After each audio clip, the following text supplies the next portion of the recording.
Maailmas, kus jätkusuutlikkus on vältimatu, on ehitusel oluline roll kasvuhoonegaasi piiramisel.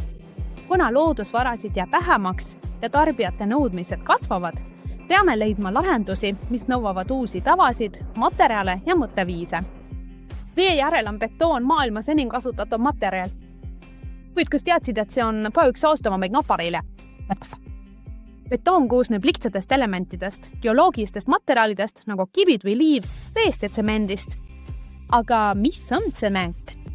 Tsement on tehislik materjal, mille peamine ülesanne on toimida ehituses sideainena, ehk see on ehituse superliim.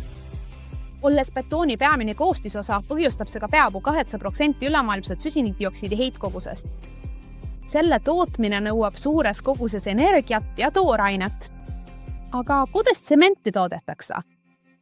Tsemendi teekond algab karjääridest, kus kaevandatakse lupjakivi, savi ja muud toorainet.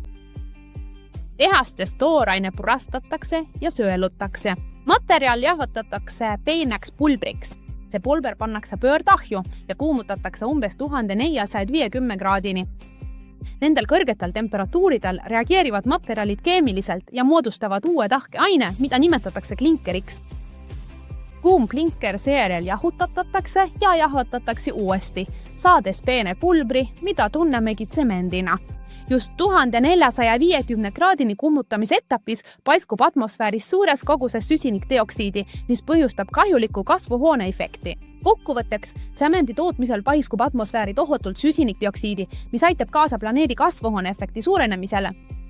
Miks me siis tsemendi tootmist ei lõpeta? Linnade kasvades ja rahvaarvu suurenedes kasvab ka vajadus tsemendi järele. See kiire areng süvendab keskkonnaprobleeme ja muudab heitkoguste vähendamise raskemaks.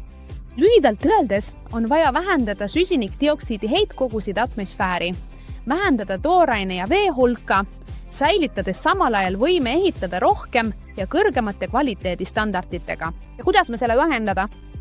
Nutikus ära. Madala süsinikusisaldusega betoon kasutab vähem tsementi, sisaldab ringlusse vaetud materjale ja säilitab tavapärase betooniga sama mehaanilise vastupidavuse. Setsil, üks Portugali suurimaid tsemendiettevõtteid, on otsinud lahendusi alates 1990. aastast.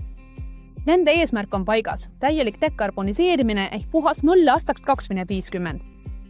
Aurne etapp seisnes tootmisprotsessi kõigi faaside põhjalikus analüüsis, eesmärgiga leida alternatiivseid lahendusi. Tuvastati peamised parendusvaldkonnad. Vähendada esmase tooraine targimist, vähendada tootmisega seotud heitkokkuseid, vähendada tsemendi kogust, rakendada nutikaid tehnoloogiaid nagu tehisintellekt, et optimeerida tegevust. On tõestatud, et saame tooraine hulka oluliselt vähendada, asendades selle ringlusse võetud materjalidega.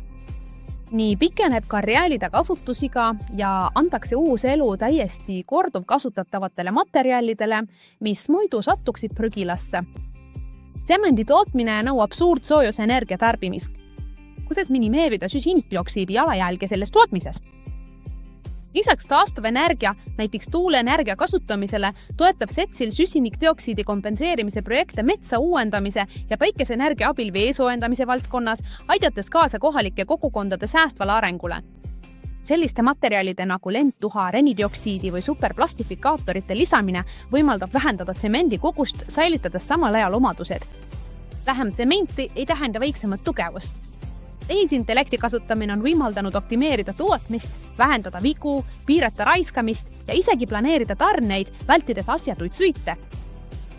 Esimene Verti serobetooni tarne toimus 13. septembril 2023 Quinta da Marinas Cascaisis. Roheline betoon on olemas ja see toimib. See on üks säästvama ehituse võtmetegorid. 100 aastat tagasi oli meil New Deal, nüüd on meil samasuguse ulatusega Green Deal. Eesmärk on seatud vähendada heitkoguseid 50% aastaks 2030. Eesmärk on süsinikuneutraalsus aastaks 2050. Muutus on juba alavid. Kas oled valmis säästvalt ehitama?